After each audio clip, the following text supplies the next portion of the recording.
Hello and I welcome you all to world affairs. मैं हूं प्रशांत Dhawan. Now Bharat और Australia के रिलेशंस ऑल टाइम हाई पे हैं इस वक्त।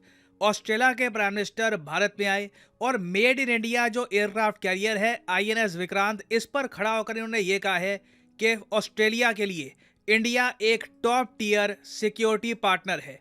मैं इमेजेस दिखाता हूं जो ऑस्ट्रेलियन पीएम ने खुद अपने ट्विटर पे शेयर करी है। नाउ यहाँ पर आप देख पाओगे ट्विटर पेज ऑस्ट्रेलिया के प्राइम मिनिस्टर एंथनी एल्बनीसी का। नाउ पर्सनली आप मुझसे पूछें, आज से 15-20 साल पहले मैंने कभी सोचा नहीं था कि भारत खुद एक एयरक्राफ्ट कैरियर बनाएगा। हमने खुद एक एयरक्राफ्ट कैरियर बनाया और आज के समय वर्ल्ड लीडर्स यहाँ पर आ रहे हैं। यहाँ पे आप देख पाओगे this is a proud moment for India. ये इंडियन टेक्नोलॉजी है, this has been made by India.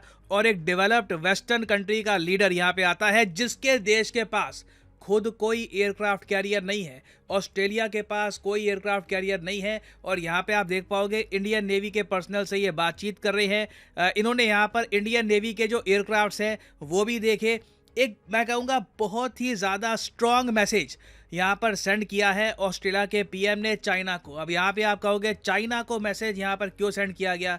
क्योंकि इस एयरक्राफ्ट कैरियर पर ऑस्ट्रेलिया के पीएम ने करी है एक बड़ी अनाउंसमेंट। इन्होंने यहाँ पर यह कहा है कि अब मैं ये बात क्लियर कर दूं कि इतिहास में पहली बार मालाबार नेवल एक्सरसाइज, जहां पे आपको 4 देशों की नेवी दिखती है, Australian navy, Indian navy, US navy और जापानीज नेवी। हालांकि ये लोग जापानीज नेवी कहते नहीं है, ये लोग Japanese maritime self defence force कहते हैं। मगर कम शब्दों में आप कह लीजिए जो जापानीज नेवी है ये चारों पार्टिसिपेट करेंगे।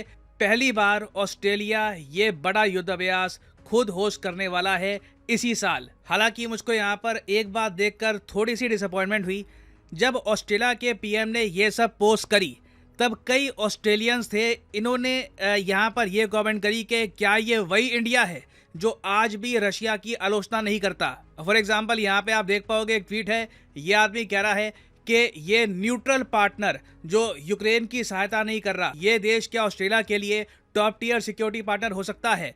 उसके अलावा आप देखोगे कुछ और लोगों ने भी ये लिखा है, the same India that still trades with Russia and refuses to condemn their action. तो देखो कई ऑस्ट्रेलियन हैं जो अभी तक अपनी सरकार के डिसीजन को प्रॉपरली एक्सेप्ट कर नहीं पाए हैं। अब डेफिनेटली इंडिया के अगेंस्ट जो रेसिज्म है ऑस्ट्रेलिया में वो बिल्कुल गायब नहीं होने वाला। मगर गवर्नमेंट टू गवर्नमेंट अगर मैं बात करूं तो रिलेशंस बहुत मजबूत हो रहे हैं हर साल। और अगर आप सोच रहे हैं अच्छा ठीक है एक युद्ध अभ्यास हो जाएगा, ऑस्ट्रेलिया का आप अगर कोर्स देखो, यहाँ पे नॉर्दर्न ऑस्ट्रेलिया के पास अगर चारों देश मिलकर एक युद्ध अभ्यास कर लेते हैं, डेफिनेटली इससे चाइना को हम एक मैसेज सेंड करेंगे। क्योंकि एक टाइम पर ये युद्ध अभ्यास जापान के पास, इंडिया के पास हो चुका है, अब पहली बार ऑस्ट्रेलिया के कोस्ट के करीब होगा।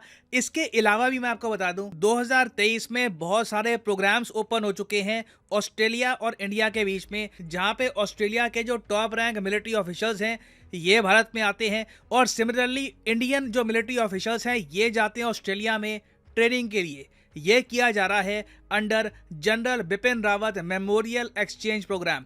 यहाँ पे आप देख पाओगे 15 member of Australian military contingent, ये इनके टॉप रैंकिंग ऑफिसर्स हैं। ये इंडिया में आएंगे, इंडिया के जाएंगे ऑस्ट्रेलिया में। और जो ये नंबर है ना ये धीरे धीरे इन द फ्यूचर बढ़ता रहेगा। उम्मीद है कि कुछ सालों के बाद ये नंबर आराम से 50 या फिर 100 के आसपास पहुँच जाए।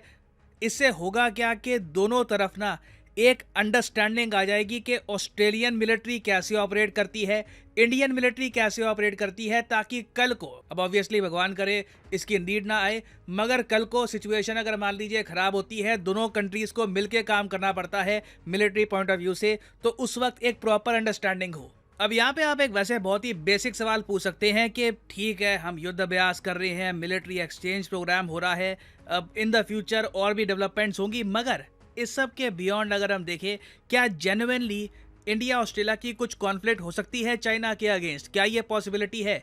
मैं कहूँगा देखिए जो ऑस्ट्रेलिया के फॉर्मर प्राइम मिनिस्टर रह चुके हैं केविन रड, इन्होंने लगातार पिछले कई सालों से ये कहा है कि बिल्कुल एक एक्सीडेंटल वॉर हो सकती है चाइना के अगेंस्ट। यहाँ पे आप देख पाओगे former prime minister Kevin Rudd warns of risk of accidental war with China. अब आप कहोगे एक्सीडेंटल वॉर कैसे हो जाती है? एक्सीडेंटल और चीजें बन जाती है काफी बार, वॉर कैसे होती है? एक्सीडेंटल वॉर का तर्क ये है कि इनके हिसाब से चाइना और इवन यूएस, इंडिया, कोई भी देश चाहता नहीं है वॉर हो जाए, मगर टेंशंस रीजन में इतनी जरा बढ़ गई है, चाइना की इंक्रीज मिलिटराइजेशन, ताइवान पे अटैक का खतरा, इंडिया के अगेंस्ट अग्रेशन करना, ये सारी चीजें टेंशन इतनी क्रिएट कर रहा है कि कल को अगर मान लीजिए एक स्पार्क हो गई कि कहीं पर चाइनीज सबमरीन्स को डुबा दिया गया या फिर कहीं पर गलती से चाइना को मिसाइल लग गया या चाइना का मिसाइल मिसफायर हो गया, उस केस में बिल्कुल एक एक्सीडेंटल वॉर हो सकती है चाइना के अगेंस्ट। ये इनकी प्रोडिक्शन है और ये बात सिर्फ ऑस्ट्रेलिया के फॉर्मर पीएम ने नहीं करी। चाइना के आज के समय जो विदेश मंत्री हैं क्विन गैंग, इन्होंने भी ये कहा है कि यूएस जो इंडो पैसिफिक स्ट्रैटेजी बना रहा है ये चाइना की एनसर्कलमेंट के लिए है। और साथ ही साथ इन्होंने ये भी कहा कि Indo Pacific strategy basically Asian NATO का पार्ट है और अगर ये स्ट्रैटेजी आगे बढ़ती गई तो बिल्कुल रीजन में एक बार को कॉन्फ्लिक्ट हो जाएगी।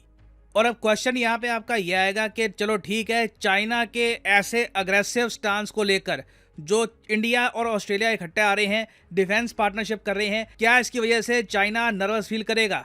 डेफिनेटली चाइना पे कुछ ना कुछ दबाव तो आएगा। मैं ग्लोबल टाइम्स पर देख रहा हूँ, काफ़ी आर्टिकल पब्लिश हुए हैं कि इंडिया ऑस्ट्रेलिया को ना वेस्ट की जो हाइप है, अजीब बात यह है ऑस्ट्रेलिया को भी काफ़ी बार एक वेस्टर्न कंट्री ही कहा जाता है, मगर ये वेस्ट से मतलब ये है कि यूरोप और नॉर्थ अमेरिका, यूएसए की बात कर रहे हैं। ये कह रहे हैं कि इंडिया ऑस्ट्रेलिया को ना वेस्ट की जो हाइप है चाइना थ्रेट को लेकर, इससे खुद को अफेक्ट नहीं करना चाहिए, कुछ नहीं होगा। चाइना का सरकारी मीडिया खुद ये बात एक्सेप्ट करता है कि अब बिल्कुल लग रहा है कि इंडिया ऑस्ट्रेलिया रिलेशंस इस वक्त बिल्कुल स्वीट स्पॉट पे हैं। और चाइना के सरकारी मीडिया का कहना यह है कि इंडिया ऑस्ट्रेलिया अगर इकट्ठा आ रहे हैं तो इनका प्राइमरली फोकस होना चाहिए ट्रेड पर, डिफेंस के मामले में इतनी इन्वॉल्वमेंट अगर ये ना करे तो बेहतर होगा। तो बिल्कुल देखिए चाइना इस बात को लेकर नर्वस है कि इंडो पैसिफिक स्ट्रैटेजी धीरे धीरे एक प्रॉपर शेप ले रही है। ऑस्ट्रेलिया बहुत ही जल्द यूएसए की Virginia class nuclear submarines acquire कर लेगा। इनके पास एयरक्राफ्ट कैरियर अभी एटलीस्ट मैं कहूँगा 10 साल में तो नहीं आता ऑस्ट्रेलिया के पास कोई एयरक्राफ्ट कैरियर, मगर ये न्यूक्लियर सबमरीन्स बिल्कुल एक्वायर कर सकते हैं। उसमें भी टाइम लगेगा 5-6 साल, मगर Australian navy in the future बिल्कुल स्ट्रांग होने वाली है और कहीं ना कहीं ये इंडिया को भी हेल्प करेगी। बट एक लार्जर क्वेश्चन अभी भी बना हुआ है कि चलिए ठीक है, अगर ऑस्ट्रेलियंस इस बात की आलोचना करते हैं कि जी इंडिया आज भी रशिया के साथ कहीं ना कहीं कोऑपरेशन कर रहा है, क्या ऑस्ट्रेलिया एज ए नेशन कुछ कंट्रीब्यूशन कर सकता है डिफेंस मैन्युफैक्चरिंग में भारत के साथ? क्योंकि खुद ऑस्ट्रेलिया ना एयरक्राफ्ट कुछ बनाता, ना सबमरीन्स बनाते ये लोग, ना ये लोग एयरक्राफ्ट कैरियर बनाते। तो कल को अगर मान लीजिए इनके साथ हम डिफेंस इंडस्ट्रियल कोऑपरेशन में कुछ करते हैं, इनके साथ हम मैन्युफैक्चर क्या करेंगे? ये कुछ राइफल भी मैन्युफैक्चर नहीं करते। तो this will be a big question कि डिफेंस कोऑपरेशन में हम कितना आगे जा सकते हैं ऑस्ट्रेलिया के साथ। और मेरे हिसाब से देखिए कहीं ना कहीं दोनों देशों को बैठकर एक लॉन्ग टर्म विजन के साथ ये सोचना चाहिए कि ऑस्ट्रेलियन ब्रेन इंडियन ब्रेन को मिक्स करके क्या हम नई डिफेंस टेक्नोलॉजीज इनोवेट कर सकते हैं जिससे इंडो पैसिफिक में पीस कायम हो। अगर ये नहीं हो पाएगा तो ऑब्वियसली इंडिया की जो डिपेंडेंस है रशिया पे ये कहीं जाएगी नहीं और ये हो सकता है कि नेगेटिव फैक्टर रहे ऑस्ट्रेलिया इंडिया रिलेशंस में। इसका इम्पैक्ट इतना बड़ा होगा नहीं, मगर डेफिनेटली ये एग्जिस्ट करेगा। तो अभी के लिए देखिए काफ़ी अच्छा स्टेप फॉरवर्ड है। Malabar naval exercise hosted by Australia, बहुत अच्छी बात है। एक टाइम था जब ऑस्ट्रेलिया इस एक्सरसाइज को ज्वाइन करने से डरता था, चाइना का डर था, अब ये खुद इसको होस्ट कर रहे हैं। काफ़ी तरक्की हमने करी है, मगर ऑस्ट्रेलिया इंडिया को अभी बहुत ज़्यादा अपने रिलेशंस और इम्प्रूव करने होंगे, स्पेशली डिफेंस सेक्टर में।